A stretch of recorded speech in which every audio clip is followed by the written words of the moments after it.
Louisiana. Say the word, and what do you picture?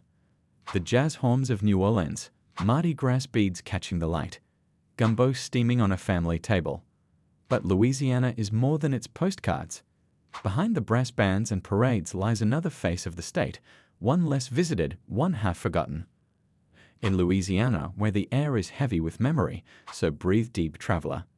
The night is humid, the crickets hum, and Louisiana is about to show you her forgotten face. Bayou Sara, memories washed by the river. At the edge of Street Francisville, there once thrived a port town called Bayou Sara. Founded in 1790, it was the kind of place that pulsed with life. Steamboats unloading goods, warehouses filled with cotton and sugar, taverns and churches standing shoulder to shoulder. At its height, Bayou Sara was the river town, one of the busiest along the Mississippi between Natchez and New Orleans. And yet, today, there is almost nothing left. The mighty Mississippi turned cruel.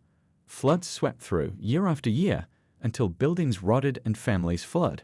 Fires sealed its fate. By the early 20th century, Bayou Sara was gone, swallowed by the river and reclaimed by nature. Stand on the banks now and you'll find only fragments, a weathered grave, a leaning foundation stone, a plaque telling stories of a ghost town that once bustled with laughter. Close your eyes, hear the lapping of the river. Doesn't it almost sound like the faint echo of a paddle wheel or the whistle of a steamboat fading down the current? Bayou Sara reminds us, the river gives and the river takes away. Fort Macomb, ruins of guarded silence.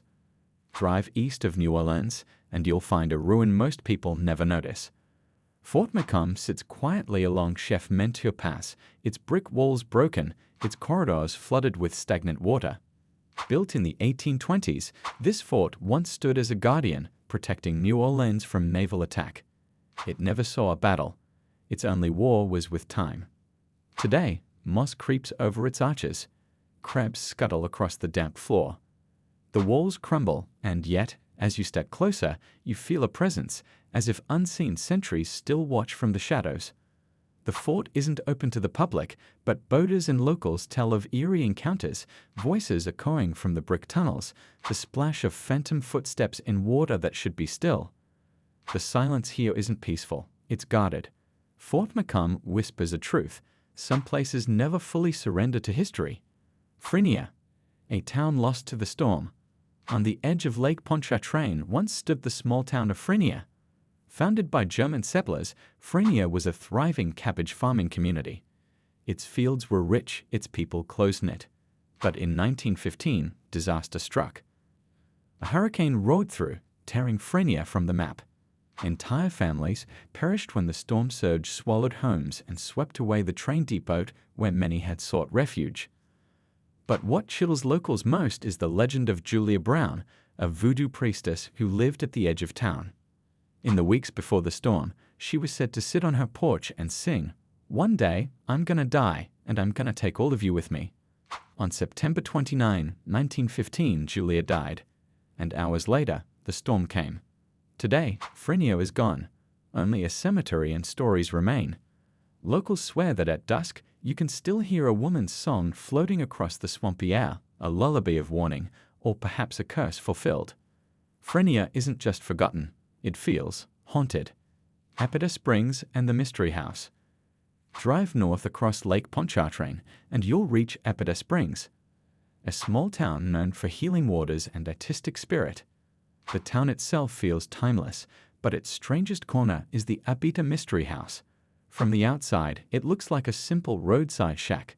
Step inside, though, and you tumble into a world of eccentricity. Hand-built sculptures fill every room. Jars of oddities line the shelves. There's the Dodgegator, half dog, half alligator. A miniature city built of junk, lit by flickering bulbs. It's part museum, part folk art installation, part fever dream. Here, time isn't measured, it's collected. In bottle caps, in neon signs, in broken toys lovingly preserved. Abita Springs reminds us that not all forgotten corners are sad. Some are simply strange, and strangeness, in its own way, resists time. Shadows-on-the-Teche, stillness in brick and oak. In New Iberia stands Shadows-on-the-Teche, an antebellum mansion built in 1834. By day, It is a historic landmark. By night, it becomes something else entirely. The house sits on the banks of the Bayou Teche, its grand white columns framed by centuries-old oaks. The air here feels thick, like time doesn't pass normally. Step inside, and each room breathes with memory. The portraits, the creaking staircases, the faint smell of candle wax in halls long gone dark. Some say they've seen figures moving across the balconies. Others hear whispers in empty parlors. The truth is simpler and heavier. Shadows-on-the-Teche isn't haunted by ghosts, it's haunted by history. Every brick, every oak tree carries the weight of lives lived and lost, of stories told and silenced. It is beauty and burden still standing against the current of time. Laurel Valley Plantation, echoes of sugar and shadows. A short drive away lies Laurel Valley Plantation, the largest surviving sugar plantation complex in the United States. Unlike most plantations, Laurel Valley is not manicured for tourists. Its general store leans with age. Rusting tractors and locomotives lie abandoned under Spanish moss. Rows of workers' cabins sit silent, windows hollowed like watching eyes. Walk among them, and the air grows heavy. You can almost hear the grind of machinery, the crack of caned stalks, the rhythm of labor echoing across fields that once knew unimaginable toil. Laurel Valley is not polished history. It is raw. It is real. And in its silence, it speaks louder than any tour ever could. Caddo Lake, the waters that remember. Straddling the Texas border lies Caddo Lake, one of the most hauntingly beautiful waterways in the South.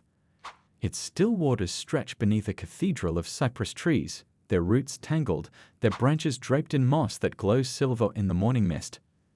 Paddle here, and the world falls away. The lake is alive with alligators, turtles, and herons, yet it feels ancient, older than memory itself. Caddo Lake is said to have been formed by an earthquake centuries ago, and perhaps that's why it feels different, as if the earth itself groans beneath its waters. This is not just a lake, it's a mirror.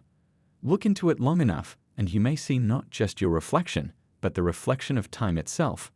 The North Louisiana Loop, where pine meets echo. Most travelers stick to the Bayous, but head north and Louisiana changes. The swamps give way to rolling hills and pine forests. Small towns cling to their histories, quietly enduring. In Natchitoches, the oldest settlement in the Louisiana Purchase, brick streets still echo with horse hooves and jazz music from corner cafes. In Street Francisville, antebellum homes line quiet streets, their iron gates rusting gently with age. And deep within the Kisatchie National Forest, silence reigns, broken only by the cry of a hawk or the rustle of deer in the underbrush. Here time doesn't move quickly. It drifts like pine needles falling slowly to the forest floor. Poverty Point, when time made cities. Before Europeans, before plantations, before New Orleans, there was Poverty Point.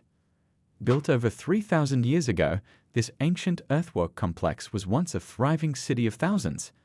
Traders came from across North America to exchange goods. Its mounds and ridges were designed with such precision that even today, archaeologists marvel. And yet, we know so little about the people who built it. They left no written words, only shapes carved into the earth.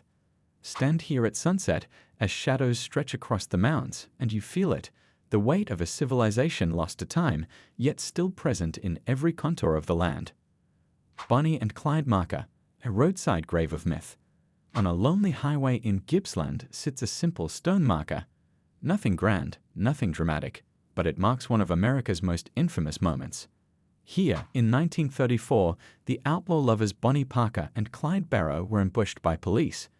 Their car was riddled with bullets, their lives ended in seconds. Today, cars speed past, barely noticing. But if you step out and listen, the air hums differently. It's quiet, yes, but charged. The kind of quiet that feels like it's holding a memory. Bonnie and Clyde were criminals, but here, they are also myths. And myths never really die.